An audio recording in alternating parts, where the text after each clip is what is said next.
नवसाला पावणारी अशी ख्याती सर्वदूर पसरलेल्या मालवण तालुक्यातील आंगणेवाडी येथील श्री भराडी देवीची वार्षिक जत्रा निश्चित झाली आहे। दरवर्षी लाखोंच्या संख्येने भाविक या जत्रेला उपस्थिती दर्शवतात। यावेळी सुमारे 10 लाखांपेक्षा जास्त भाविक यात्रेस उपस्थिती दर्शवतील असा अंदाज व्यक्त करण्यात आला आहे। आंगणेवाडी येथील श्री भराडी देवीची जत्रा 9 फेब्रुवारी 2026 ला होणार आहे।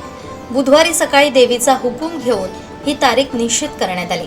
आंगणेवाडीत येणारे लाखो भाविक देवीच्या दर्शनाची आस घेऊन येतात। वस्त्रालंकारांनी सजवलेली देवी याची देही याची डोळा पाहून जीवनाचं सार्थक झाल्याचा अनुभव भाविकांना या ठिकाणी येतो। कोणत्याही प्रकारची गैरसोय न होता आई भराडी मातेचं दर्शन होण्यासाठी आंगणे कुटुंबीय आंगणेवाडीचे सर्व सदस्य मेहनत घेत असल्याची माहिती मंडळाचे अध्यक्ष छोटू आंगणे यांनी दिली आहे। अनेक व्यापारी व्यावसायिक यांना रोजगार उपलब्ध करून देणाऱ्या या यात्रोत्सवामध्ये मोठ्या प्रमाणात मुंबईकर चाकरमानी उपस्थिती दर्शवतात। आता आंगणेवाडीच्या जत्रेची तारीख निश्चित झाल्यानंतर रेल्वे तसेच खासगी वाहनांच्या बुकिंगसाठी चढाओढ लागणार आहे। राजकीय क्षेत्रातील सर्व पक्षीय नेते जत्रेला उपस्थिती दर्शवत असल्यानं ग्रामस्थ मंडळाबरोबरच शासनाची सुद्धा या यात्रेच्या नियोजनासाठी एक प्रकारची कसोटीच लागते।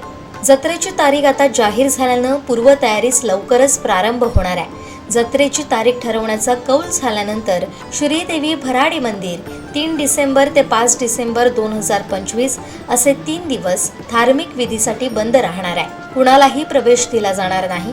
भाविकांनी नोंद घेण्याचं आवाहन आंगणे कुटुंबीय आंगणेवाडी यांनी केलंय।